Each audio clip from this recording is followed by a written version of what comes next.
Hello and welcome back to another episode of I Read This Book. This is the 17th episode, and I am extremely happy to share that Mihir Dalal, the author of the definitive biography on Flipkart, Big Billion Startup, is joining us here.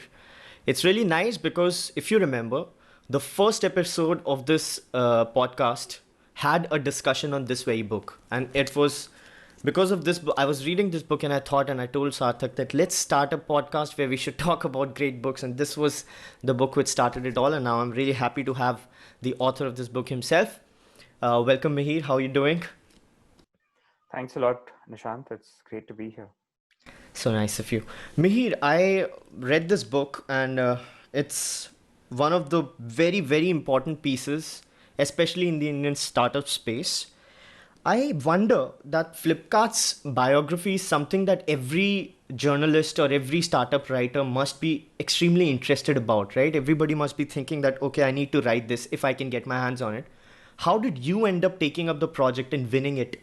Can you tell me that background story as a writer journalist? Sure.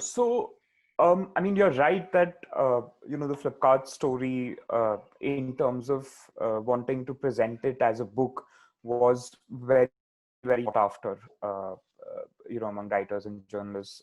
In fact, I started working on this book in 2018, and at that time, there were four other book projects that were, in the proposal stage.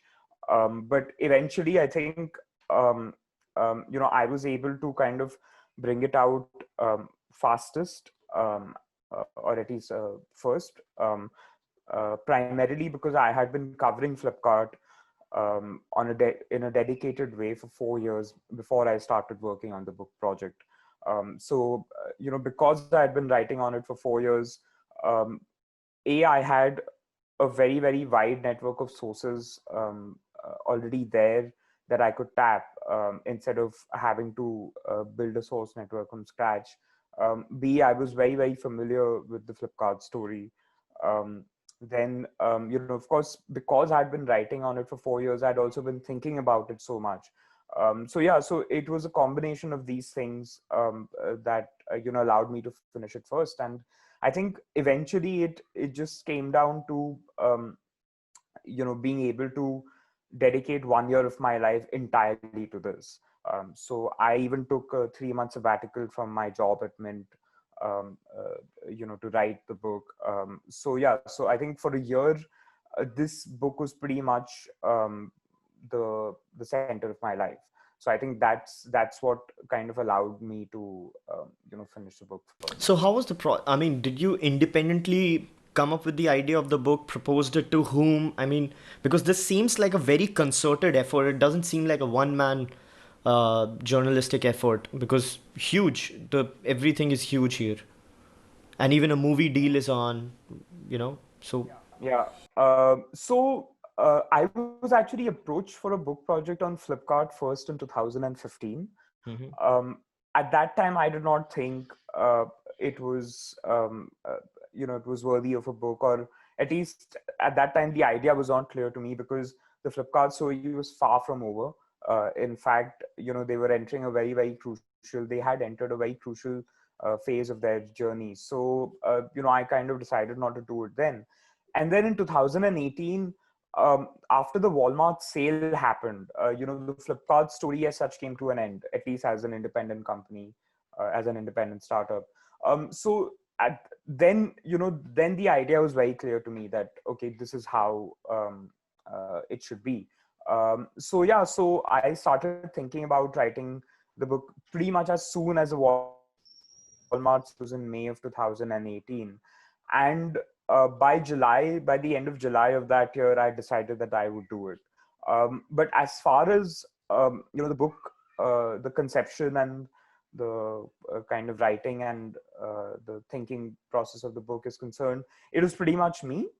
And my editor at Pan Macmillan Tista, she she edited the book, and so it was just basically the two of us, doing it, working on the book together. Otherwise, there wasn't anyone else involved in the book as such.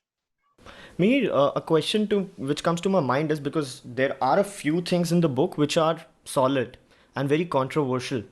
So, what happens with the immunity? I mean, is there a way to, protect yourself legally? As have some sort of legal immunity because you're writing some sort of details which were not supposed to be out there in the form of a book. So, how do you protect yourself as a writer or as it's a work, it's your work? So, what goes on behind that? Who takes care of that? So there again, there's a process for that. First of all, the best way to protect yourself is to ensure that whatever you're writing is 100% accurate and 100% true. So as long as you are sure that you have done that, then you're fine mostly, because that is really the most difficult part, and that is a part that is actually under your control. So I followed pretty much the same process that I do at Mint, which is that for every important detail or any kind of detail, actually, you should have at least two direct sources, which means that two people who were directly involved in that thing who are confirming those details to you. I mean, at in some places it's okay if there's just one person. I mean, if the details are not so important, but if on the more important details, you have to have at least two sources telling you independently that, yeah, this is what happened. So that is the process that I followed as far as the veracity of the material is concerned. Apart from that, after the book was over, we also obviously did a legal read. So we consulted a lawyer and went through the entire book and to check if there was any kind of material that could be defamatory, and something like that. So it went through a legal read as well. So that's the process that we followed. So you got it covered. Great. Now I'll come to the content of the book. First of all, I would like to congratulate you because when I was reading the book, I'm a huge fan of nonfiction, especially the kind Michael Lewis, Malcolm Gladwell, Tim Harford kinds, which is more journalistic nonfiction, and this is exactly in that zone. It's up there, this. And Indian nonfiction space has not been blessed with such kind of books, I believe, because it's a very scarce market. I interviewed Kashyap Devra in the previous episode. He also wrote something extraordinary, The Golden Tap, if you might read. So it was really nice, and every writer has their own way of interpreting history, right? So in this book, you mention that Bangalore was set up as the parent of Indian startup ecosystem, and you mentioned something like because even though companies like Naukri and Make My Trip, though they were based in Delhi, they had an outdated mindset. Can you tell me in what regard did you mean that? When you say company like InfoEdge, which is pretty pioneering. So if you see what I've written, it's not, I didn't say that they had an outdated mindset. I said that, the mindset with which they had built their businesses, Mm-hmm. that mindset was no longer like appealing to newer age entrepreneurs, in the sense that, businesses like InfoEdge and Make My Trip, they had been set up in a pretty traditional way that, you build a solid business, you generate profits, you list your company, you kind of do it in a steady, slow, gradual way. Whereas if you see internet businesses in the last 20 years, the most successful internet businesses have been built in no time.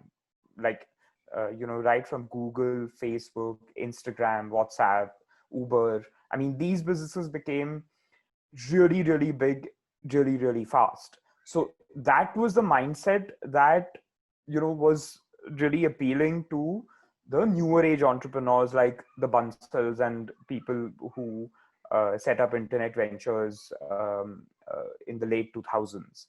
So that's what I meant. That even if you see InfoS today, I mean, it's a really solid company. It's huge. It has also got different businesses which are growing like that, and Exactly. So it's it's doing really well. It posts consistent profits quarter on quarter. But if you see the most successful internet businesses in India today, and by successful I mean the most valuable internet businesses in India today, I mean they're all about hyper growth. They are. I mean, even a company like Byju's, which is profitable, they're not hugely profitable yet. They may get there, but they're not hugely profitable. What attracts investors, what attracts capital in this internet business is basically hyper growth.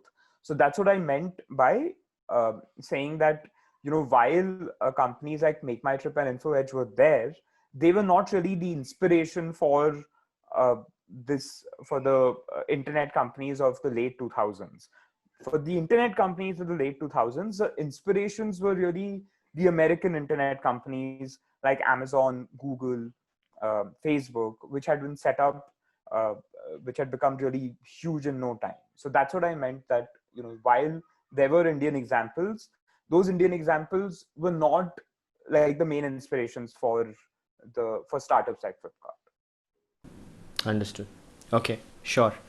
Mihir, as far as the writing is concerned, I saw a lot of very good ingredients in very good amounts. Like there was humor, Chandigarh Chutia Association, and a lot of things that were like very very carefully sprayed. Who are your writer influences as far as writing is concerned? I mean, can you name a few people who really influenced you in putting this together?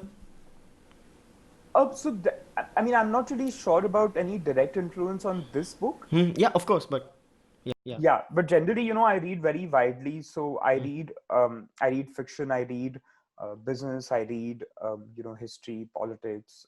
I read very widely. So some of the writers, I mean, say in business, some of the books that I've really liked are the Everything Store. Yeah, I read it. Yeah, that's great.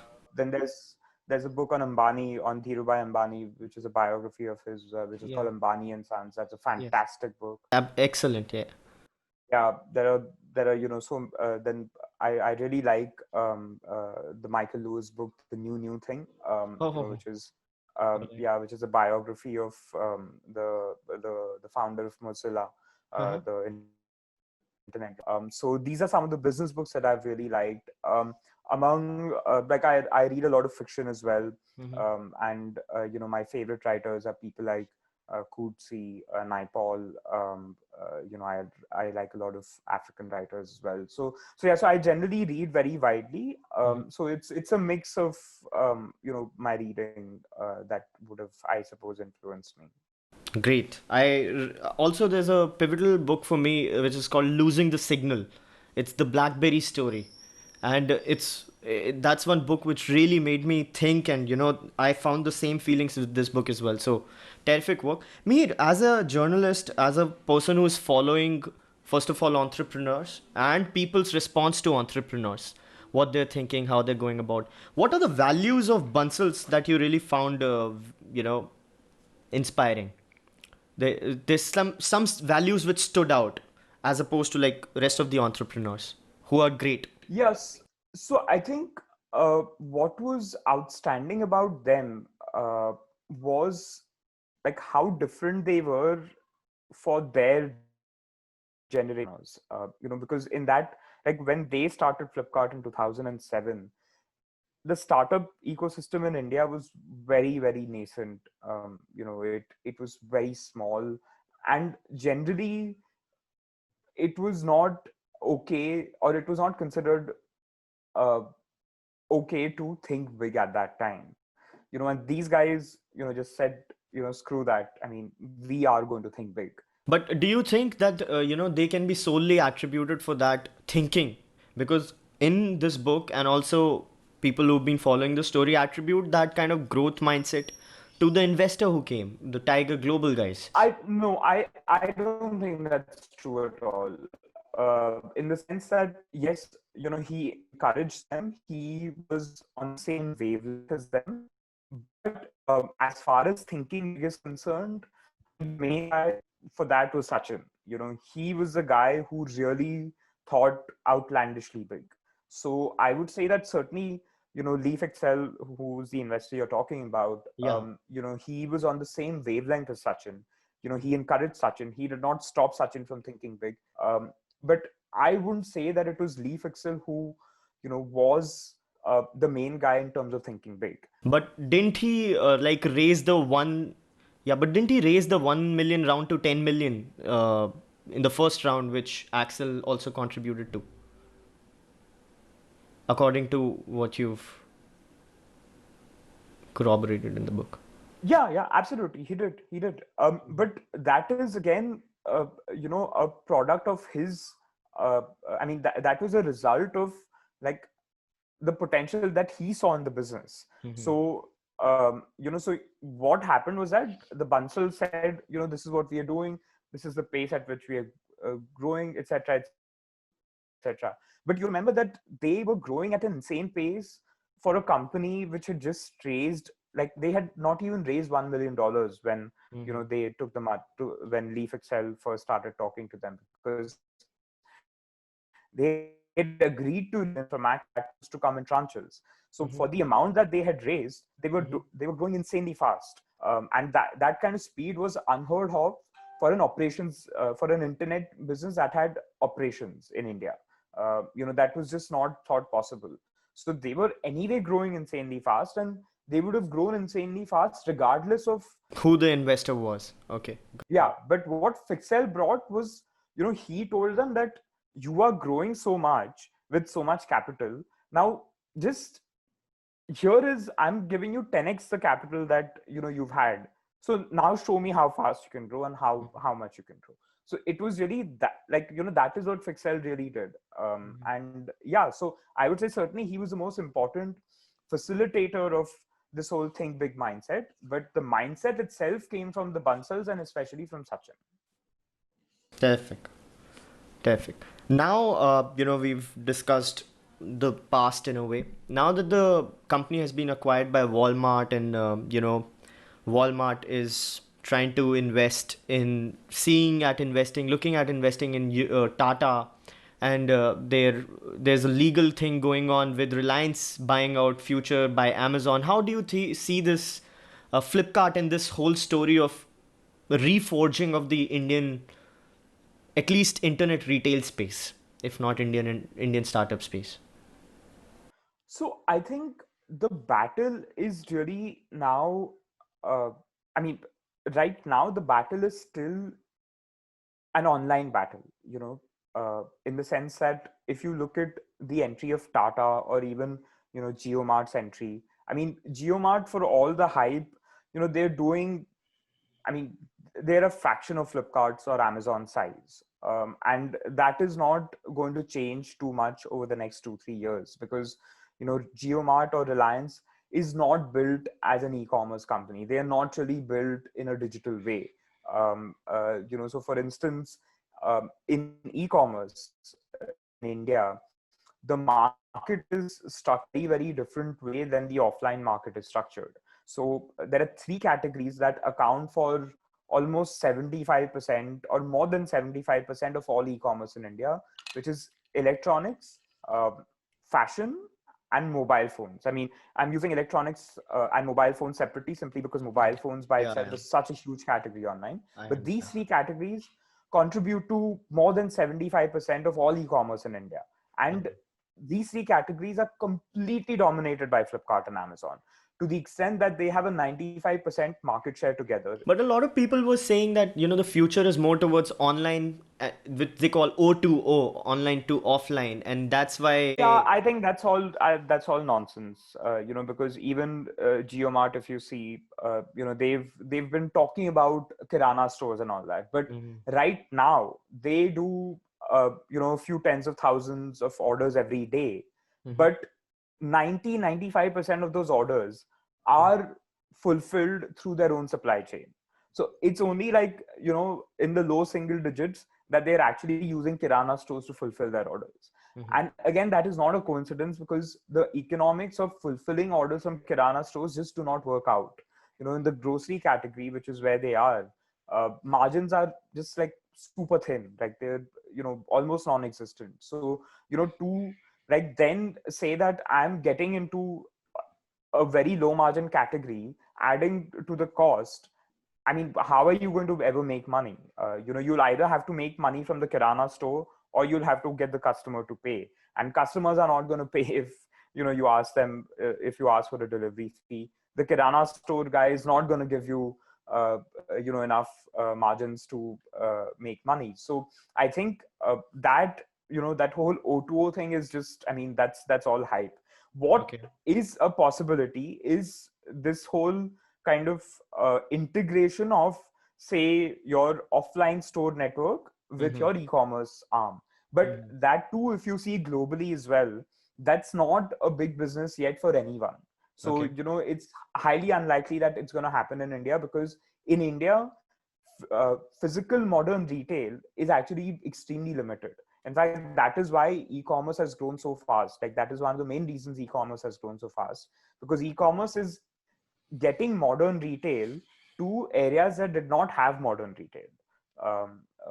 So in India, like, e-commerce and offline retail are going to be like mostly separate. So it's, even if that integration happens, it's going to take at least like a couple of decades for it to happen. So, so in your opinion, the Indian retail scene is going to look like, how is it looking? How it's looking right now? That is Flipkart against Amazon against everybody else. Is that what you're saying? It's going to be Flipkart and Amazon primarily who are going to continue to account for a lion's share of the market, of the e-commerce market. I think GeoMart will make a difference. They will Mhm. make a dent, but they will not come anywhere near Flipkart and Amazon, at least for the next 5 years. Next 5 years. All right. Let's look at that. That's great. Uh, this is terrific, Mihir. We've already taken a lot of time. I would like to have a closing remark. Like, if this book wasn't written by you, and you still had to recommend it because it's a good read, what before handing it over, what would you say to that person? That's like final question to you. Sure. So, so one of the reviewers said, that if you know about the company that kind of changed the Indian startup ecosystem, and perhaps even India in a certain way, then you should pick up this book. So I would say that certainly is true, because in India, again, internet entrepreneurship was not mainstream at all before Flipkart, and it's only Flipkart's stupendous rise that made internet entrepreneurship into such a desirable occupation. As in, if you remember, even 5 years ago or 6 years ago, the most lucrative or the most high status jobs in the corporate sector were not really, or like the pinnacle of the corporate sector was not really internet entrepreneurship. It was to, like, say, get a job with a Google or a McKinsey or a BCG or something like that. Mm-hmm. But now, I mean, at least for the last like 4 to 5 years, the most desirable occupation in the corporate sector is to actually start your own venture. Mm-hmm. And I would say Flipkart has contributed like a huge amount to that kind of mindset change in India.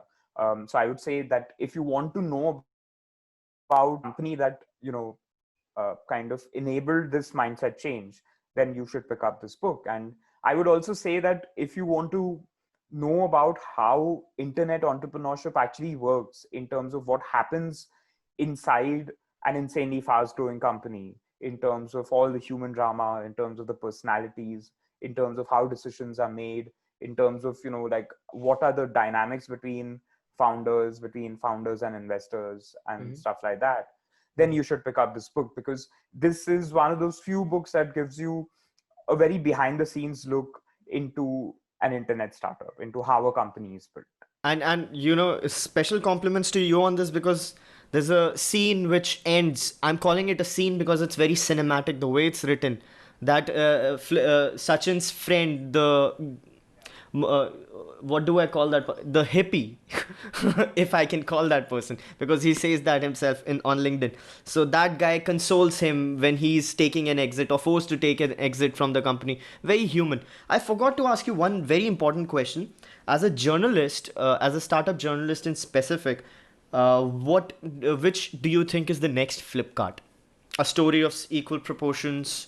Is it Paytm? Is it Zerodha? Is it Byju's? Is it what? One is certainly Juice.